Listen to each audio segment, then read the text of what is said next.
bienvenue sur le live studio de Vivatech 2025 dont République est cette année partenaire. Nous recevons, et nous en sommes très heureux, Stéphanie Cher. Stéphanie Cher, bonjour. Bonjour. Donc vous êtes la directrice interministérielle du numérique, donc autrement dit vous dirigez la DSI Group de l'État. Alors aujourd'hui, pourquoi la DINUM, et pas seulement la DINUM, mais aussi 6 autres administrations sont-elles présentes sur Vivatech ? Alors pour nous, c'est un plaisir d'être pour la 3e année consécutive avec un stand du numérique de l'État à Vivatech, avec l'ensemble des administrations qui souhaitent être présentes à ce sommet. On a par exemple le ministère de l'économie, le ministère de la transition écologique, le ministère de l'Intérieur. On fait tous du numérique pour servir les citoyens, répondre aux grands enjeux de politique publique. Et pour nous, il est important d'être présent à Vivatech, là où se passe le numérique d'aujourd'hui, à la pointe des technologies. Travailler avec l'ensemble de cet écosystème très riche en France, et je pense en particulier à l'intelligence artificielle, qui a pris de l'ampleur ces dernières années, mais aussi montrer ce qu'on sait faire au sein de l'État, parce qu'être présent à Vivatech, c'est pour nous aussi cultiver notre filière du numérique de l'État, attirer les meilleurs talents et donner envie de travailler justement au service des politiques de la transition écologique, au service des Français globalement, par l'outil numérique qui est un levier très puissant aujourd'hui d'efficacité pour l'action publique. Alors, comme dans beaucoup d'endroits, et en particulier dans l'État, avec l'État, il y a énormément d'enjeux, évidemment, de sécurité nationale. Là, on rigole pas, c'est pas seulement le secret des affaires. La grande tendance, c'est la dégafamisation. Vous, qu'est-ce que vous pouvez faire et quelle est votre politique, finalement, au sein de la DINUM et d'une manière générale pour l'IT d'État ? Alors, il y a un mot qui revient souvent, c'est la souveraineté numérique. La souveraineté numérique, c'est une priorité pour l'État depuis de nombreuses années. On en parle beaucoup ces temps-ci, mais déjà, par exemple, avec la circulaire Cloud en centre, on a mis ce sujet de souveraineté par rapport à l'hébergement externe au SI de l'État comme une priorité. Dans la stratégie publiée en mars 2023, c'est identifié comme une des 4 priorités. La souveraineté, elle est nécessaire au sein de l'État parce qu'on a besoin de maîtrise de nos systèmes d'information pour assurer la continuité de l'action publique. Et on l'a déconstruit. La souveraineté, c'est pour nous l'immunité au droit extraterritorial. On peut comprendre qu'on ne souhaite pas qu'un État étranger ait accès aux données des Français, des entreprises. Ça, c'est une première ligne rouge. La deuxième chose, c'est que la souveraineté, c'est cette maîtrise. Et cette maîtrise, c'est à la fois la diversité de l'offre, ne pas se sentir pieds et mains liés avec un acteur, donc un majeur du numérique, par exemple, et aussi disposer des compétences nécessaires pour faire ces choix, des choix éclairés nous permettant d'avoir de la réversibilité, passer d'une solution à une autre, ne pas non plus être enfermé dans une équation budgétaire intenable avec des finances publiques derrière qui ne sauraient pas suivre. Donc, par rapport à tout ça, on a mis en place des actions fortes. C'est la stratégie Cloud au centre où on a identifié ce qu'il était possible de faire avec des prestataires d'informatique en nuage privés, avec un label, le label SecNumCloud, une labellisation par notre agence de sécurité qui est l'ANSSI.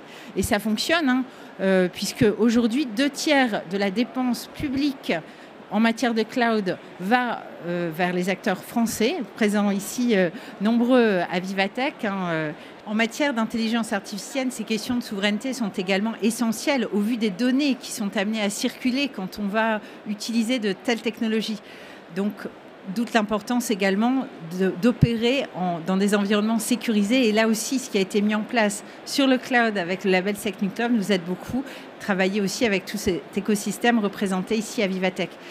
La souveraineté, c'est aussi la souveraineté du quotidien pour les agents et les solutions bureautiques qu'ils vont utiliser. Et là, on est face à un défi d'utiliser des outils collaboratifs qui nativement sont hébergés dans des environnements d'informatique en nuage et de leur amener ainsi à ces agents publics plus d'efficacité pour échanger des fichiers, travailler sur les mêmes documents, quel que soit leur ministère d'appartenance. Donc c'est la raison pour laquelle la DINUM, depuis plusieurs années, a mis à disposition des outils collaboratifs en cloud qui permettent et facilitent ces échanges, structurés aujourd'hui dans le cadre d'un projet qu'on appelle la suite numérique, basé sur des communs numériques. Et le terme est très important parce qu'il ne s'agit pas de redévelopper des outils à la DINUM, mais bien d'utiliser des communs numériques, donc des logiciels open source, qui sont utilisés largement dans d'autres environnements, secteur privé, dans d'autres pays également. Et on travaille d'ailleurs très étroitement avec l'Allemagne en contribuant à des briques logicielles qui peuvent également intégrer des suites bureautiques d'éditeurs logiciels privés ou être réutilisées par des opérateurs qui travaillent avec les collectivités territoriales. Donc c'est le projet de la suite numérique aujourd'hui, avec des applications phares qui ont un peu plus d'antécédents comme Chat, notre messagerie instantanée, qui a plus que doublé en 18 mois, puisqu'on est maintenant à 300 000 utilisateurs récurrents et qui est devenue la messagerie instantanée sécurisée de référence au sein de l'État. Chat, ça a été d'une grande utilité, par exemple, pendant les Jeux Olympiques. On était en plein dans ces questions de continuité de l'État et de souveraineté, puisque ça nous permettait de gérer de façon dynamique, active et collaborative des échanges opérationnels avec un écosystème très large et très interministériel, notamment sur les sujets de cybersécurité. Alors, cette suite numérique, c'est effectivement important pour la souveraineté, mais malheureusement, il y a toute une série d'incidents qui arrivent régulièrement avec des administrations qui ne suivent pas les bonnes pratiques, même des administrations qui, malgré les instructions de votre prédécesseur, ont choisi Microsoft Office 365. Alors, est-ce que finalement la DINUM, aujourd'hui, a l'autorité nécessaire pour, on va dire, forcer les administrations à adopter des attitudes correctes ? La DINUM est dans une position vis-à-vis de l'État et de l'interministériel de contrôle. En effet, c'est quelque chose qui est assumé. On vient, par exemple, accompagner en termes de contrôle sur la sécurisation budgétaire d'impact des grands projets numériques de l'État. Mais je pense aussi beaucoup qu'il est nécessaire d'accompagner ces transformations. On accompagne des agents à passer d'outils habituels à des outils collaboratifs, à de nouvelles façons d'interagir, comme on a aussi des nouvelles façons de travailler en mode projet, en mode produit, avec le télétravail. Et c'est la raison pour laquelle, à la DINUM, on a aussi consolidé une offre d'accompagnement, la brigade d'intervention numérique, qui vient accompagner ces transformations à l'œuvre en matière de recours au cloud computing, et on vient aussi accompagner sur l'utilisation des produits. Donc plus que les imposer, il faut s'adapter aussi au quotidien des agents publics, qu'ils travaillent en administration centrale dans les ministères, qu'ils travaillent auprès des préfets, dans les administrations déconcentrées, mais aussi au sein des opérateurs de l'État. Donc c'est le rôle de la DINUM d'être à l'écoute de ces utilisateurs, qui sont nos utilisateurs, et de leur apporter les meilleures briques à l'état de l'art, comme on le fait avec les nouveaux outils de la suite, sur l'édition collaborative avec Docs, sur le tableur collaboratif avec GRIS, pour ne citer que 2 exemples.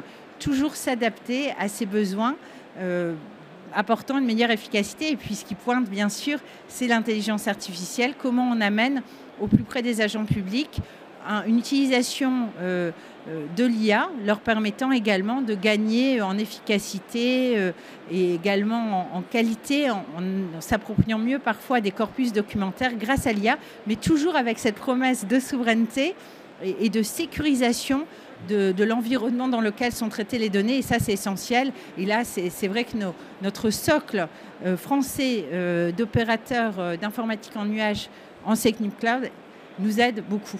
Mais vous avez vraiment la possibilité, au-delà de l'accompagnement, au-delà du conseil, la possibilité de dire non, maintenant les bêtises ça suffit, vous utilisez des produits souverains.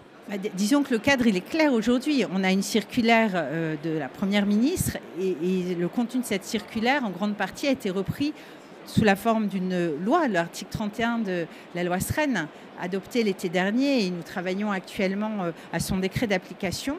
Le cadre est clair, on définit ce qu'est une donnée sensible, non sensible. Alors, dans chaque ministère, il va y avoir des usages sensibles qui nécessitent un niveau particulier de protection et donc le recours à des solutions labellisées SecNum, et des usages non sensibles sur lesquels il peut y avoir utilisation de solutions du marché avec des précautions bien entendu, mais qui ne sont pas au même niveau. Et ça, la DINUM, bien sûr, vient accompagner les ministères, mais c'est aussi des points de contrôle puisque la DINUM vient appliquer en effet les textes tels qu'ils sont aujourd'hui applicables. Parfait. Merci beaucoup Stéphanie Cher. Merci. Et à très bientôt sur république-it.fr. Bonne fin de journée. Au revoir.